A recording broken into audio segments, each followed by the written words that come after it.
Shalom Bapak Ibu yang dikasihi Tuhan Yesus. Situasi saat ini semakin hari kita melihat berbagai persoalan, masalah, hambatan dan tantangan muncul dalam kehidupan kita. Nah, Bapak Ibu dikasihi Tuhan Yesus, sebagai umat Tuhan kita dipanggil bukan untuk menghakimi situasi yang ada, bukan juga untuk melarikan diri dari situasi ini, bukan pula untuk menjadi sama dengan dunia ini. Tetapi saya dan Bapak Ibu dipanggil untuk menjadi saksi di tengah-tengah dunia, untuk mengubah situasi dengan doa kita. Untuk itu kita membutuhkan kuasa, dan kuasanya dari surga.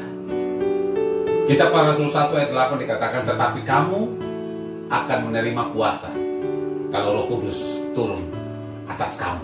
Hari ini kita memperingati sebagai hari Pentakosta, di mana Yesus mencurahkan Roh Kudus turun atas kita, dan ada kuasa di dalam pribadi kita bagi setiap kita yang menerima Roh Kudus.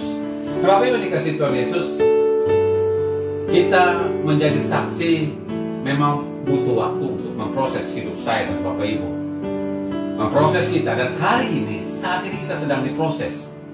Saat ini kita sedang menghadapi proses daripada Tuhan. Tuhan mengizinkan ujian terjadi dalam hidup kita untuk memproses kita. Siapa yang kuat, dia akan menang di dalam Tuhan. Siapa bertahan, dia akan diberkati di dalam Tuhan. Nah, Bapak Ibu dikasihi Tuhan Yesus, hal-hal semacam ini atau situasi semacam ini perlu saya sampaikan bahwa Tuhan tidak pernah meminta kita untuk menyerah, tetapi berserah. Ingat, Tuhan tidak pernah meminta kita untuk menyerah, tetapi berserah.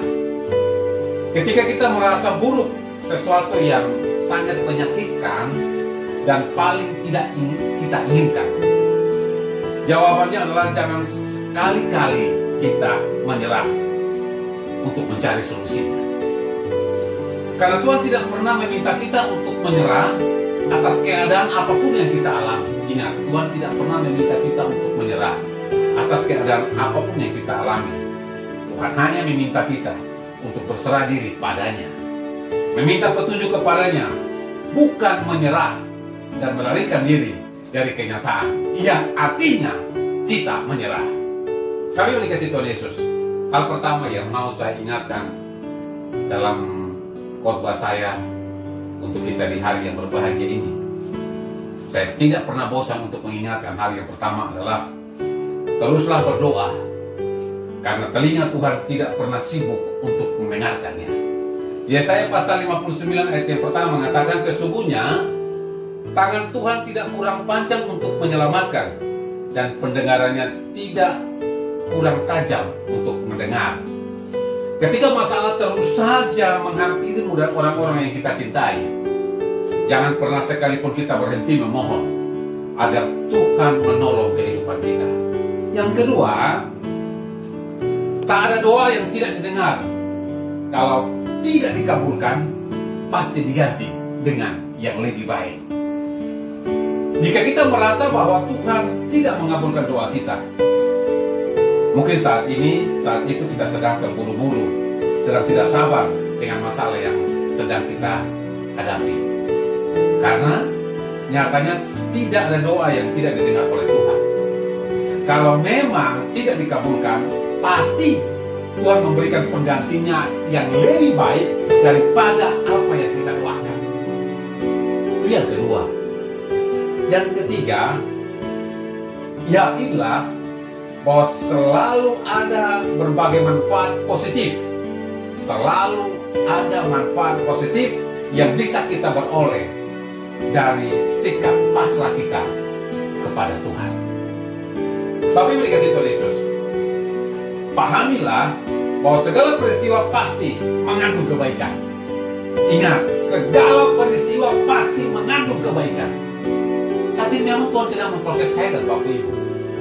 Tuhan mengizinkan ujian ini terjadi. Tuhan mengizinkan wabah terjadi di tengah-tengah kita untuk memproses iman kita, untuk tetap sungguh-sungguh berseru kepada Dia, untuk melihat sebuah kenyataan bahwa Tuhan akan turun tangan, menyelamatkan kita. Yang dikatakan mujizat itu adalah ketika kita memperoleh air di tengah-tengah padang pasir yang panas, kita menemukan air yang segar.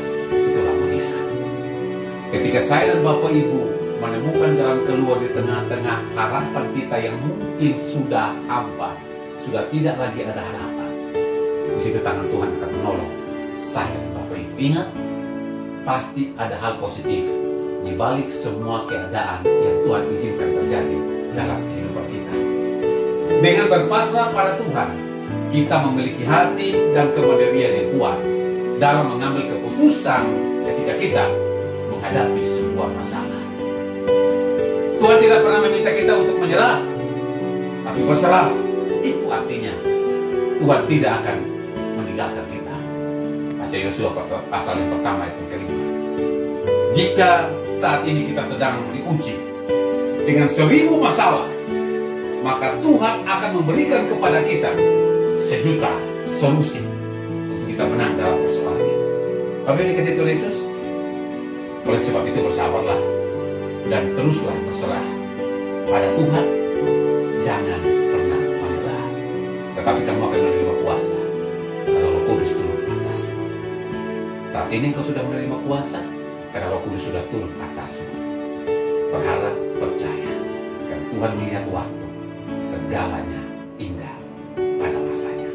Tuhan memberkati kita semua. Shalom.